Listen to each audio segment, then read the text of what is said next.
और अब खबरों की तफसील। राम मंदिर बाबरी मस्जिद केस से मुताल्लिक सुप्रीम कोर्ट के फैसले पर जमीयत उलमा हिंद अरशद मदनी ग्रुप ने अदम इत्मीनान का इजहार किया है। जमीयत के सदर मौलाना अरशद मदनी ने फैसले को हक़ाइक़ के खिलाफ करार दिया। ताहम अरशद मदनी ने वाज़ेह किया कि वो इंटरनेशनल कोर्ट में फैसले को चैलेंज नहीं करेंगे, बल्कि मुल्क में ही इस मामले को हल किया जाएगा। अरशद मदनी ने मस्जिद की तामीर के लिए मुतबादिल 5 एकड़ जमीन को भी कबूल करने से इनकार कर दिया और अरशद मदनी से खास बातचीत की हमारे दिल्ली नुमाइंदे खुर्रम शहजाद ने। जमीयत उलमा हिंद के सदर मौलाना अरशद मदनी हमारे साथ हैं। मौलाना, जिस तरह का फैसला आया, आपका क्या रिएक्शन है, कितना सही मानते हैं? हम फैसले पर नक़द करें ये बात नहीं है, मगर फैसला हमारी समझ से ऊंचा है, हम नहीं समझ पा रहे हैं। फैसले की इब्तिदा और फैसले का अंत एक दूसरे से मेल नहीं खाता है। ऐसी क्या बात है फैसले के अंदर जो आपको लगता है, जो समझ से बाहर आपको आए, जो सवाल है वो आपके जहन में क्या उठते हैं? जो बुनियादी सवाल था वो तो ये था कि ये जिस जगह बाबरी मस्जिद है, यहाँ किसी मंदिर को तोड़कर मस्जिद बनाई गई है या बाबरी मस्जिद मंदिर को तोड़कर नहीं बनाई गई। कोर्ट ये फैसला करता है कि इसका कोई सबूत नहीं है कि यहाँ मंदिर था और मंदिर तोड़ करके मस्जिद बनी है, तो फिर इसका मतलब ये है कि वो मस्जिद की जगह थी। तो जब वो मस्जिद की जगह थी तो हक़ मिल्कियत का मतलब ये है कि वो मुसलमानों की जगह है, लेकिन कोर्ट का फैसला ये है कि वो मुसलमान को नहीं दे रहे हैं, फरीक़ मुखालिफ को दे रहे हैं। तो हमारी समझ में नहीं आया कि इसका इब्तिदा और इसका अंत किस तरह दोनों को जोड़ दें, हम हमारी समझ से बाहर। 5 एकड़ जमीन देकर के कंपनसेट किया गया है मुसलमानों को, क्या कबूल करेंगे आप लोग? नहीं। हमारे नज़दीक 5 मुसलमान ऐसे हैं कि जो 5,000 एकड़ ले सकते हैं, एक मुसलमान 500 एकड़ ले सकते हैं। लोगों ने यूनिवर्सिटियाँ बना दी हैं और इस तरह कह 100 एकड़ ज़मीन ले करके बना, हमें इससे कोई सरोकार नहीं। एक आखिरी सवाल, क्या मौलाना इंटरनेशनल कोर्ट ऑफ जस्टिस में जाने की बात हो रही है, रिव्यू पिटीशन की बात हो रही है? हमारा मसला कोई ये नहीं है कि हम अपने मुल्क के मसले को अमेरिका में लेकर के जाएंगे। रिव्यू पिटीशन में जाएंगे? ये फैसला वो वर्किंग कमेटी करेगी। बहुत बहुत शुक्रिया। तो ये थे मौलाना अरशद मदनी, जिनका साफ तौर पर कहना है कि जो भी फैसला है देश की अदालत का फैसला है, देश की अदालत में ही लड़ा जाएगा, यह मुकदमा लड़ा जाएगा। बहरहाल कई तरह के सवाल हैं जो मौलाना अरशद मदनी ने उठाए हैं, लेकिन फैसले को लेकर के वो ये जरूर कह रहे हैं कि कोर्ट का फैसला हम उसका एहतराम करते हैं। कैमरामैन सोनू मंडल के साथ खुर्रम शहजाद, न्यूज़ 18 दिल्ली।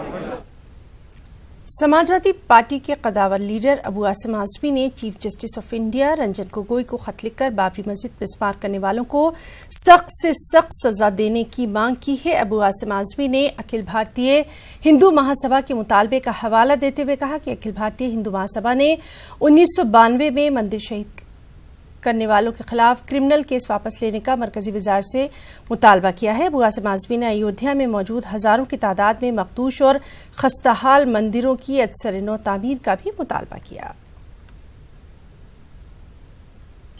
देखिए, मैंने सारा दुख सहा। मेरी मस्जिद जो 500 साल से थी उसे तोड़ दिया गया। जज साहब ने कहा बार बार कि हम आस्था के बुनियाद पर कोई भी फैसला नहीं होगा, लेकिन मैंने गंगोली साहब का स्टेटमेंट पढ़ा, मैंने जस्टिस कुलसे पाटिल का स्टेटमेंट पढ़ा, मैंने देश के बड़े बड़े विद्वानों का स्टेटमेंट पढ़ा, और ये सब कह रहे हैं कि इस जजमेंट में कहीं न कहीं मुसलमानों को धोखा हुआ है। मैं फिर भी मुस्कुराते हुए, अंदर से दुखी दिल से मैं इस फैसले को कबूल करने को तैयार हूं, क्योंकि मैं इस देश के कानून को मानता हूं। और जजमेंट में दिया हुआ है कि जिन लोगों ने मस्जिद तोड़ा, जिन्होंने मस्जिद में मूर्ति रखा, ये गैर कानूनी था, लेकिन उनको जिन लोगों ने गैर कानूनी काम किया उन पे मुकदमा चल रहा है, फैसला आज तक नहीं आया। अब उनकी इतनी हिम्मत हो गई है कि वो कह रहे हैं कि हमें जो है धर्म के नाम पर शहीद का दर्जा मिलना चाहिए। कोर्ट कहता है कि ये गलत काम हुआ है, ये एक इल्लीगल काम हुआ है, गुंडागर्दी से तोड़ा गया है, कोई कोर्ट के ऑर्डर से नहीं तोड़ा गया है। तो फिर मेरे घाव पे एक नमक छिड़कने का काम कर रहे हैं लोग। हम बिल्कुल इस कानून को मान रहे हैं और हमने बार बार रिक्वेस्ट किया कि कहीं कोई दंगा नहीं होना चाहिए, सब्र के साथ इस जो भी कोर्ट हुआ है उसको मानो और जो भी मुस्लिम पर्सनल लॉ बोर्ड कहता है उसको फॉलो करो। लेकिन जब इस तरह की चीजें आती हैं कि इतना हो गया कि होम मिनिस्टर को लेटर लिखा जा रहा है कि इनको शहीद का दर्जा दिया जाए, जो लोग बाबरी मस्जिद के केस में मारे गए, तो मैं कहना चाहता हूं कि ऐसे लोगों को जो लोग इस देश की भाईचारगी को मिटाने में लगे हुए हैं, ऐसे लोगों को सजाए मौत होना चाहिए, क्योंकि इन्हीं की वजह से इस देश में 40 दंगे हुए थे 6 दिसंबर को और सिर्फ मुंबई में 2,500 लोग मारे गए थे, 5,000 करोड़ का नुकसान हुआ था। जिन लोगों ने वहां बाबरी मस्जिद को, जिनकी वजह से बाबरी मस्जिद शहीद हुई, इल्लीगल तरीके से तोड़ा और उनकी वजह से देश का नाम खराब हो। इसके पहले देश में आतंकवाद नाम की कोई चीज नहीं थी। बाबरी मस्जिद तोड़ने के बाद देश में आतंकवाद शुरू हो गया और हिंदू मुसलमानों के बीच में एक गहरी खाई खुद दी गई। उनको सजा नहीं मिलेगी, उनको इनाम दिया जाएगा क्या? साबिक गवर्नर अजीज कुरैशी ने अयोध्या मामले में सुप्रीम कोर्ट के फैसले के तहत राम मंदिर की तामीर के लिए कायम होने वाले ट्रस्ट में ओबीसी, शेड्यूल कास्ट और शेड्यूल ट्राइब को भी नुमाइंदगी देने का मशवरा दिया है। अजीज कुरैशी का कहना है कि राम मंदिर की तामीर से सभी हिंदू भाइयों के जज्बात जुड़े हुए हैं और ऐसे में मुल्क में रहने वाले हिंदू समाज की अक्सरियत के तबके को नुमाइंदगी दिया जाना जरूरी है। एक बात खास जो उसमें है कि सुप्रीम कोर्ट ने हुकूमत हिंद से कहा है कि गवर्नमेंट ऑफ इंडिया एक ट्रस्ट बनाए। उस ट्रस्ट की तश्कील किस तरह हो, किस तरह बनाया जाए, इस पर गौर हो रहा है। मतलब मेरा मशवरा ये है कि अयोध्या हिंदुस्तान का हर एक हिंदू का जज्बा है, उसकी वर्शिप है, इबादत है, पूजा पाठ है। इसलिए ट्रस्ट जो बनाया जाए उसमें हिंदुस्तान के हिंदुओं की जो जमहूरी निज़ाम के तहत अमल में आना चाहिए, जो सबसे बड़ी आबादी है उनके नुमाइंदे शामिल होने चाहिए। इसलिए इस ट्रस्ट में एक ओबीसी, एक शेड्यूल कास्ट, एक शेड्यूल ट्राइब, 3 लोग शामिल होना चाहिए, तभी जाकर ये ट्रस्ट हिंदुस्तान के हिंदुओं की नुमाइंदगी कर पाएगा। मतलब ये अपर कास्ट के लोग 8-10%, 9% लोग हैं, अगर वो ट्रस्ट इनमें बना दिया गया तो बिल्कुल गैर फितरी होगा और लोग उसको एक्सेप्ट नहीं करेंगे और ये तारीख के लिए धब्बा होगा हमारे लिए।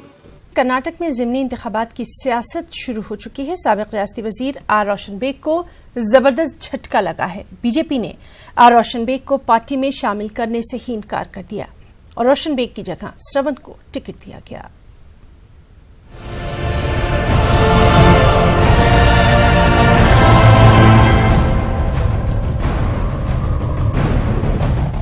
सुप्रीम कोर्ट का फैसला आने के बाद कर्नाटक में बाई इलेक्शन की सियासत शुरू हो चुकी है।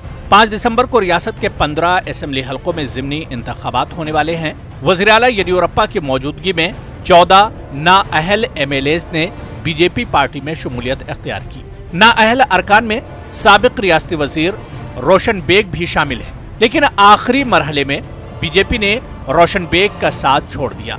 बीजेपी ने आईएमए घोटाले को वजह बताकर ना ही इन्हें पार्टी में शामिल किया और ना ही इन्हें टिकट दिया। जराये के मुताबिक बीजेपी हाईकमान और आरएसएस ने रोशन बेग की शमूलियत को मंजूरी नहीं दी। मुस्लिम तंजीमों और दानिश्वर कहते हैं कि बीजेपी ने समाज के एक बड़े लीडर की तौहीन की है। अब मौजूदा हुकूमत है बीजेपी की, उनकी पॉलिसी ये है, ऐसा महसूस होता है कि मुसलमानों की उनको जो है ज़रूरत नहीं है, इसलिए कि कहीं भी मुसलमानों को टिकट नहीं दिया गया है और ये महसूस करते हैं, उनको इस बात का एहसास भी है कि मुसलमानों के वोट के बगैर वो जो हुकूमत में आ गए और ये साबित भी कर दिया कि हमको मुसलमानों के वोट की ज़रूरत नहीं है। और ये जो फैसला है रोशन बेग साहब को शामिल नहीं करना, एक तरह से जो है मुस्लिम क़ायद की बेइज्जती है और बीजेपी ने अपना असली चेहरा जो है सबके सामने जाहिर कर दिया कि मुसलमान लीडरों की और मुसलमान वोटों की हमें ज़रूरत नहीं है। कि भारतीय जनता पार्टी कभी भी एक्टिव पॉलिटिक्स में, चाहे एमएलए हो, एमपी हो, लोकसभा में हो या असेंबलीज़ में हो, मुसलमानों को नहीं लाना चाहती हो, ये तो साफ जाहिर है। और आप पिछले इसमें देख रहे हैं, अब हमारा माइनॉरिटी मिनिस्टर भी चौहान है।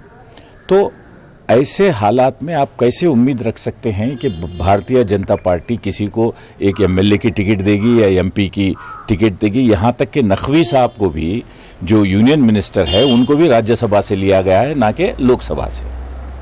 लेकिन ये एक बहुत बड़ी एग्जाम्पल है कि जब आप कोई पार्टी से उभर के एक बहुत बड़े लीडर बनते हैं, रियासती लीडर बनते हैं, आप उसके साथ जुड़कर कौम की और पूरे रियासत के लोगों की खिदमत करना था, लेकिन इन्होंने कुछ अपने अपॉर्चुनिस्ट आइडिया की वजह से वो बीजेपी जाना चाह रहे थे, उन्होंने रेजिग्नेशन दे दिया, वो नाखुश थे। बहरहाल रोशन बेग को छोड़कर तमाम नाअहल एमएलएस का बीजेपी ने इस्तकबाल किया है। वज़ीर आला येदियुरप्पा ने कहा कि ज़िमनी इंतखाबात में बीजेपी को कामयाबी हासिल होगी। वहीं अपोजिशन लीडर सिद्धरमैया ने कहा कि अवाम नाअहल एमएलएस को सबक सिखाएंगे। ದೇವರ ಮೆಚ್ಚೋರಿತಿನಲ್ಲಿ ಎಲ್ಲ ರೀತಿಯ ಸಹಕಾರ ತನು ಮನ ಧನದಿಂದ ಅವರ ಗೆಲುವಿಗೆ ನೀವು ಕಾರಣಕರ್ತರಾಗಬೇಕು। ಡಿಸ್ಕ್ವಾಲಿಫೈಡ್ 10th ಶೆಡ್ಯೂಲ್ ಪ್ರಕಾರ disqualified, they are not MLAs, disqualified MLAs. ಈಗ ಅವರಿಗೆ ಆ ಕಳಂಕ ಒತ್ಕೊಂಡು ಜನರ ಬಳಿಗೆ ಹೋಗಬೇಕು। 15 असेंबली हलकों के ज़िमनी इंतखाबात के पेश नजर बीजेपी ने 14 उम्मीदवारों की फहरिस्त जारी की है। मुस्लिम अक्सरती हलका शिवाजी नगर के लिए बीजेपी ने तमिल तबके से ताल्लुक रखने वाले सरवन को अपना उम्मीदवार बनाया है।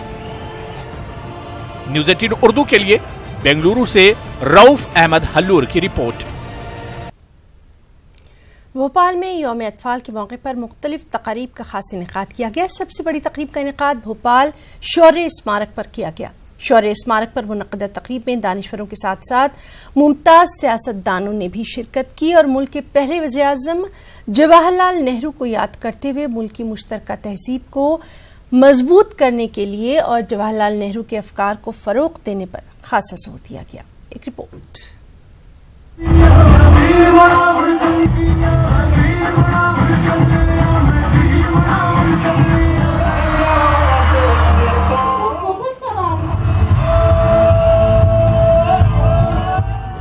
मुल्क के पहले वज़ीर आज़म जवाहरलाल नेहरू का भोपाल से गहरा रिश्ता रहा है। हर साल यौम अतफाल के मौके पर भोपाल में खास तकरीब का इनेकाद तो किया जाता ही है, लेकिन इस बार चिल्ड्रंस डे के मौके पर पंडित जवाहरलाल नेहरू को खिराज अकीदत पेश करने के लिए आरिफ मसूद फैंस क्लब के ज़ेर एहतमाम भोपाल के शौर्य स्मारक पर प्रोग्राम का इनेकाद किया गया।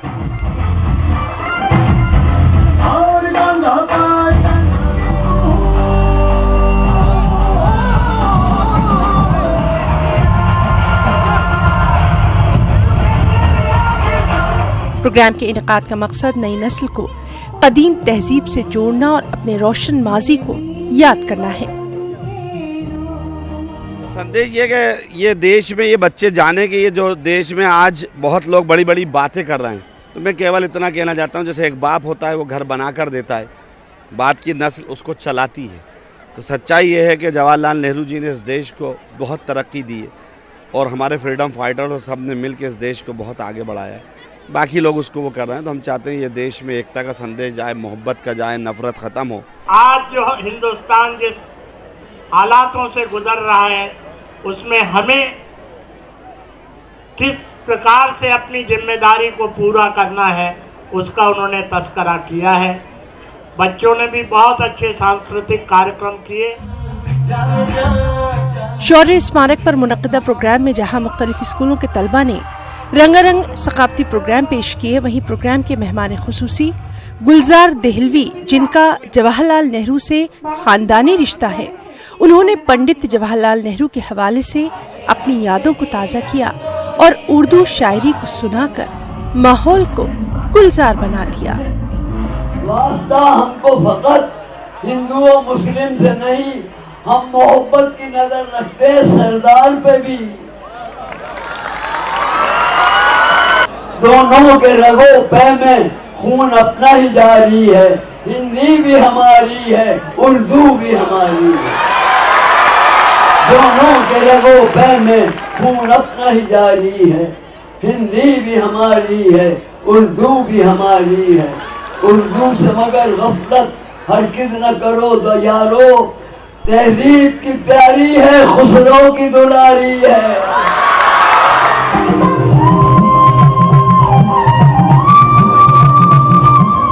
भोपाल के शौर्य स्मारक में आरिफ मसूद फैंस क्लब के ज़ेर एहतमाम मुनक़्क़दा प्रोग्राम में साबिक़ CM दिग्विजय सिंह ने शिरकत की और सदारती खुतबा देते हुए नेहरू के नजरियात को आम करने पर जोर दिया।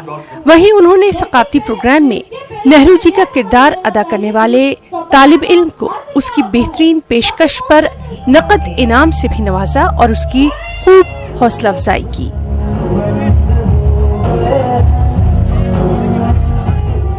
और ईश्वर से प्रार्थना करते हैं, अल्लाह ताला से दुआ मांगते हैं कि हुजूर हमारे गुलजार साहब को हमारी उम्र लगे और हमेशा इसी प्रकार गंगा जमनी संस्कृति के लिए काम करते रहें। मैं बाल दिवस के उपलक्ष्य में नेहरू जी का पत्र इंदिरा के नाम पर पढ़ा था, इसलिए दिग्विजय जी सर ने 500 रुपए दिए। यौम अतफाल के मौके पर बेहतरीन सकाफती प्रोग्राम पेश करने वाले तलबा और उनकी ग्रुप को आरिफ मसूद फैंस क्लब की जानिब से एजाज से भी नवाजा गया।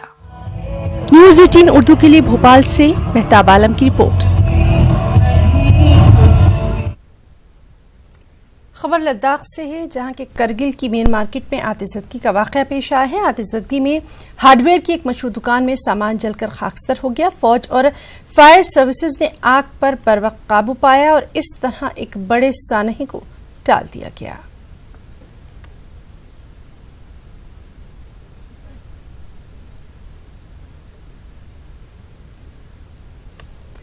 गुलबर्गा में बारगाहे शेख दक्कन में हुज्रे सलातुल नबी का इफ्तिताह अमल में आया। इस हुज्रे मुबारक में 24 घंटे बिला रुकावट दुरूद की महफिल सजेगी। खास रिपोर्ट।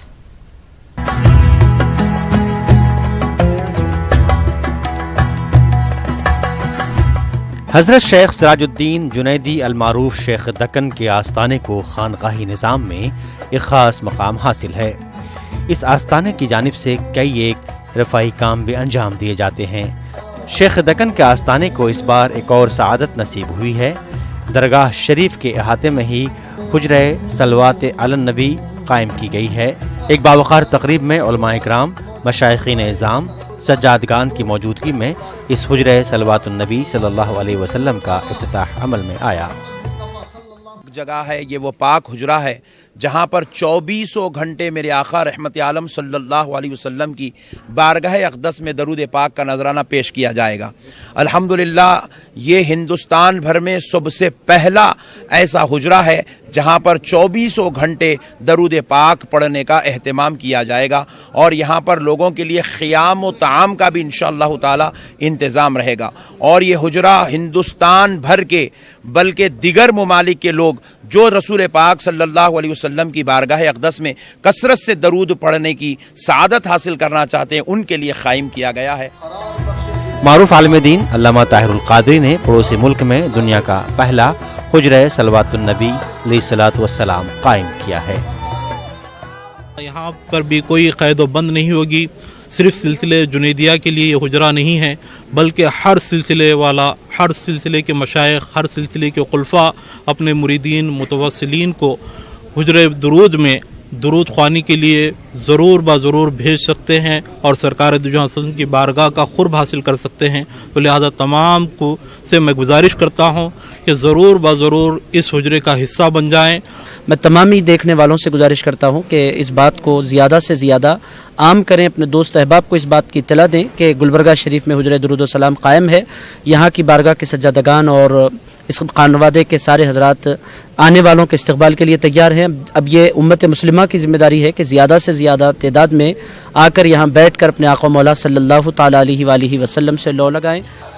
जिम्मेदारान के मुताबिक हुज्रे सलवातु अलन नबी सल्लल्लाहु अलैहि वसल्लम में शिरकत करने वालों के लिए क़याम व ताम का इंतज़ाम मुफ्त रहेगा। नफल रोज़ों के लिए सहर व इफ्तार का इंतज़ाम भी बारगाह शेख दक्कन की जानिब से किया जाएगा। न्यूज़ 18 उर्दू के लिए गुलबर्गा से जवाद मीर की रिपोर्ट। यूपी सिडको के सुबकदोर जनरल मैनेजर अजय कुमार श्रीवास्तव और विनीत कुमार श्रीवास्तव को उत्तर प्रदेश हज कमेटी के सलाहकार बनाए जाने पर सवालिया निशान लग रहे हैं। हैरत की बात यह है कि दोनों सलाहकारों पर पहले ही बदउनवानियों में मुलविस होने के इल्जामात लगते रहे हैं। खास बात यह भी है कि सलाहकारों की तकर्रुरी का इल्म वजीर हज और अक़लियती बहबूद मोहसिन रजा को भी नहीं है। पेश लखनऊ से तारिक कमर की ये रिपोर्ट।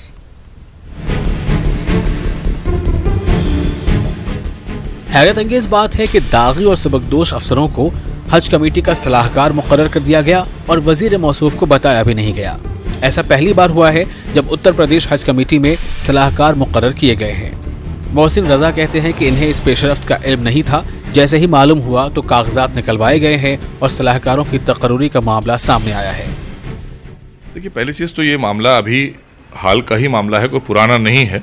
हाँ, लेकिन सच ये है कि मेरे सामने ऑर्डर की कॉपी रखी है और ये आदेश मैं देख रहा हूँ आपके ज़रिए से और से मेरे संज्ञान में आया है। और सरसरी तौर पर कहीं किसी मीटिंग में भी बात आई थी, लेकिन मुझे ये नहीं पता था कि ये कहाँ का मामला है।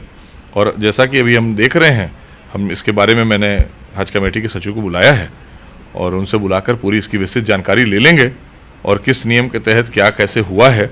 और भी चूंकि आदेश है तो इसके पहले के भी कोई एप्लीकेशंस वगैरह कुछ होंगी, क्योंकि इसकी जब पूर्ति हुई है, पूरी चीज़ें हैं, तो और भी डिटेल्स मांग लूँ और फिर जैसे डिटेल्स आ जाती हैं फिर हम आपके सामने इसको रख देंगे कि क्या है, किस वजह से किया गया और कौन से नियम से किया गया है। अभी इस पर कुछ कहना मुझे लगता है जल्दबाजी होगी, लेकिन हाँ, ये आदेश है तो मैंने इसको संज्ञान में ले लिया है और मैं इस पर स्पष्टीकरण मांग लेता हूँ। वाज़ेह है कि अजय कुमार पर दौरान मुलाजमत रिश्वत लेने के इल्जामात लगे थे और अब इन्हें 3 साल के लिए 95,000 रुपए फी माह और दीगर सहूलियात की फराहमी के साथ मुकर्रर किया गया है, जबकि विनीत श्रीवास्तव को 40,000 रुपए फी माह दिया जाएगा। मोहसिन रजा कहते हैं कि पहले तो यही देखना है कि सलाहकारों की जरूरत है भी या नहीं। देखिए, मुझे लगता है कि ये चीज़ें तो जब उठती हैं जब हम इस पर हमारे संज्ञान में आए और हम समझें कि वहाँ कोई ज़रूरत है या हमारे अधिकारी हमारे साथ बैठेंगे, हमारे सामने जब इसकी विचार विमर्श होगा, तब हम समझेंगे कि हमें कहाँ पर ज़रूरत है, कहाँ पर नहीं है। क्योंकि अभी हमें वहाँ पर किन किन चीज़ों की ज़रूरत है, इसको लेकर ही अभी हम बहुत सी चीज़ों को डिस्कस करेंगे। क्योंकि आपने देखा पिछले 3 सालों से लगातार हज हो रहा है, अच्छा हज हुआ है और हज में किसी तरह की कोई शिकायत नहीं आने दी गई। जहाँ तक ये मैटर जो आप लेकर आए हैं, इसको हम बहुत जल्द ही रूल आउट कर देंगे। और आपसे ये मैं आपके चैनल के माध्यम से कहना चाहता हूँ, कोई भी चीज़ हमारे यहाँ जो भी होती है बहुत ही साफ़ सुथरी कहना चाहिए, दूध और पानी की तरह साफ़ होगी। अगर कोई चीज़ ऐसी हो गई है तो उसके बारे में पूछ लिया जाएगा और पूछकर उसका निस्तारण करेंगे। इस सिलसिले में सेक्रेटरी को तलब कर लिया गया है। मोहसिन रजा कहते हैं कि प्रिंसिपल सेक्रेटरी और दीगर अफसरान से भी बातचीत की जाएगी और फिर इसी रोशनी में यह देखा जाएगा कि ऐसा क्यों हुआ है और इसकी जरूरत है भी या नहीं। न्यूज़ 18 उर्दू के लिए लखनऊ से तारिक कमर की रिपोर्ट। तलाक़ सलासा को गैर कानूनी करार देने के बाद जिला अदालतों में तलाक़ सलासा के मुकदमों में नुमाया कमी आई है। इलाहाबाद की फैमिली कोर्ट में तलाक़ सलासा से मुताल्लिक़ ताज़ा मामलात बराए नाम हैं। तो आप देखिए हमारी ये खास रिपोर्ट। मुझे इजाज़त दें, आदाब।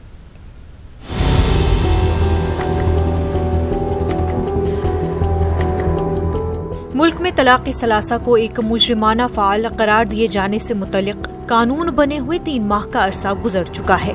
तलाक़ सलासा को गैर कानूनी करार देने का असर फैमिली कोर्ट पर भी साफ दिखाई दे रहा है। जिला अदालतों में कायम फैमिली कोर्ट में तलाक़ सलासा के मुकदमात में इस वक्त नुमाया कमी देखने में आई है। फैमिली कोर्ट के मुकदमात से वाबस्ता वकला का कहना है कि गुज़िश्ता 3 महीनों के दौरान तलाक़ सलासा के केस बराए नाम ही दर्ज हुए हैं। एक बार में 3 तलाक देने वाली जो बात है, उसमें मेरे पास जितने भी मैंने इधर भी 3-4-5 महीने में जो वक्फे में मैंने मुकदमे फ़ाइल किए हैं या जो लड़कियों ने मेरे पास मुझसे कंसल्ट किया या मैंने उस पर कुछ किया है, तो ऐसा कोई वर्जन मेरे पास नहीं आया कि किसी ने ये कहा हो कि किसी ने मुझे 3 तलाक एक बार में दिया हो या इंटरनेट से दिया हो या फिर फ़ोन से दिया हो या व्हाट्सएप की हो। ऐसा कोई वाक़या किसी लड़की ने नहीं बताया। उनका सिर्फ और सिर्फ है कि मुझे परेशान किया जाता है, घर में परेशान किया जाता है, रहने नहीं दिया जाता। जो उनके और परेशानियाँ हैं उस पर बात ज़्यादा आई है, ना कि तलाक पे बात आई है। लोगों के मन में एक डर पैदा हो गया है कि यदि हम तलाक देते हैं तो हमें कोर्ट कचहरी का चक्कर लगाना पड़ेगा, मुकदमा दर्ज हो जाएगा, हमको जेल जाना पड़ेगा। तो पहले के बनिस्बत थोड़ा डर पैदा हुआ है लोगों में। तो अब केसेस कम आ रहे हैं? अब केसेस थोड़ा कम आ रहे हैं उस तरीके से, आप देखें तो पहले के मुकाबले में। लेकिन मुस्लिम आइली कवानीन के माहिर बाज़ कानूनदारों का ख्याल है कि तलाक़ सलासा को ताज़ीरी कानून बनाने से कई पेचीदगियाँ भी पैदा हो गई हैं। उनका कहना है कि मुल्क के दूसरे इलाकों में सूरत हाल मुख्तलिफ है। माहिरीन कानून आज भी मानते हैं तलाक़ सलासा को गैर कानूनी करार देने का कोई जवाज़ नहीं है। उनका कहना है इससे अदालतों पर गैर जरूरी बोझ बढ़ गया है।